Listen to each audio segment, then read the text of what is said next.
যুক্তরাষ্ট্রে প্রযুক্তি খাতে ব্যয় কমানো এবং নতুন প্রযুক্তি নির্ভর কার্যক্রমে জোর দেওয়ার কারণে বড় পরিসরে কর্মী ছাঁটাই চলছে। এর সবচেয়ে বড় প্রভাব পড়েছে H-1B ভিসায় কর্মরত ভারতীয় পেশাজীবীদের উপর।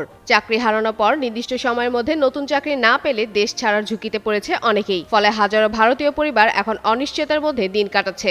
সাম্প্রতিক সময়ে যুক্তরাষ্ট্রে বিভিন্ন প্রযুক্তি প্রতিষ্ঠান কর্মী সংখ্যা কমিয়ে আনার সিদ্ধান্ত নিয়েছে। বিশেষজ্ঞরা বলছেন, কৃত্রিম বুদ্ধিমত্তা ভিত্তিক প্রযুক্তি দ্রুত বিস্তারের কারণে কর্মী চাহিদা ধরন বদলে যাচ্ছে।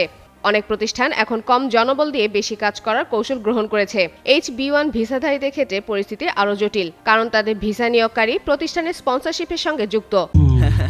ঈদের খুশি হোক না আরো বেশি, আর খুশির আয়োজন মানেই চাষি চাষি সুগন্ধি চিনি গুঁড়া চাল। চাকরি চলে গেলে নতুন প্রতিষ্ঠানের অধীনে দ্রুত কাজ না পেলে যুক্তরাষ্ট্রে বৈধভাবে থাকা কঠিন হয়ে পড়বে। তবে বর্তমান বাজারে নতুন চাকরি পাওয়া আগের তুলনায় অনেক কঠিন হয়ে উঠেছে। এই সংকট শুধু পেশাজীবীদের চাকরি জীবনেই নয়, প্রভাব পড়েছে তাদের পারিবারিক জীবনেও। যুক্তরাষ্ট্রে বসবাসরত অনেক ভারতীয় দীর্ঘদিন ধরে সেখানে পরিবার গড়ে স্থায়ী হওয়ার পরিকল্পনা করছিলেন, কিন্তু চলমান ছাঁটাই পরিস্থিতি সেই স্বপ্নেও অনিশ্চয়তা তৈরি করেছে।